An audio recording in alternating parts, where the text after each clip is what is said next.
client has moderate carpal tunnel syndrome and is hoping to avoid surgical intervention. She works as an editor for a publishing company and works on her computer all day.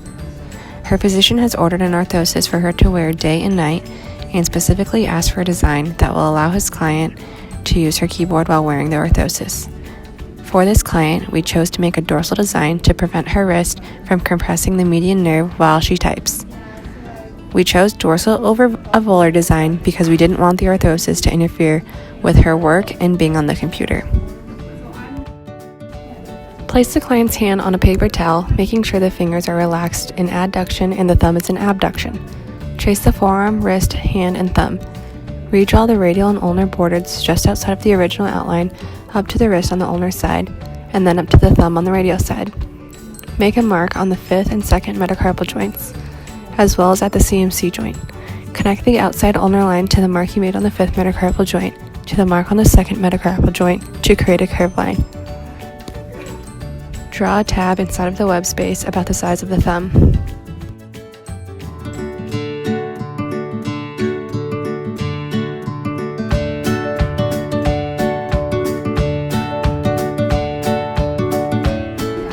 Next, trace the pattern onto your piece of thermoplastic material. The material is lightweight, is 1/12 in thickness, and is aquaplast. The material has quick activation time, which is about 10 to 15 seconds. It has high memory, high conformability, moderate rigidity, does not have perforations, and it does have coating. Be mindful of fingertips while you are molding. Continue with the process by cutting out the thermoplastic material. Next, activate the material for 10 to 15 seconds. Remove the material, let it cool down a bit, and test the heat of the material on the client. When the material is cool enough, place the client's wrist in a slight extension, about 10 to 20 degrees with fingers relaxed. This position will allow the fingers and thumbs to move freely, as well as to allow the individual to participate in daily activities.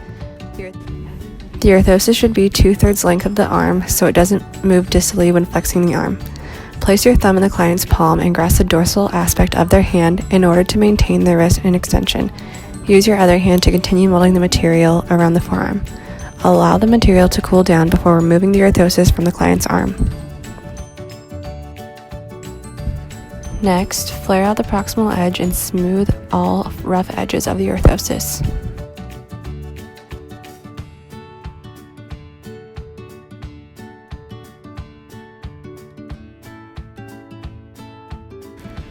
Before placing the Velcro onto the orthosis, make sure to round all edges of the Velcro. Before attaching the Velcro to the orthosis, scratch the material to ensure the Velcro stick.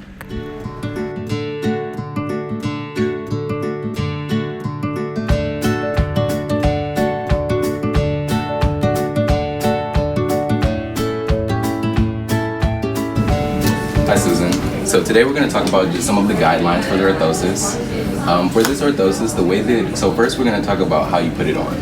So what you're going to do is just unstrap the first 3 straps, slide it on, and then just strap it in.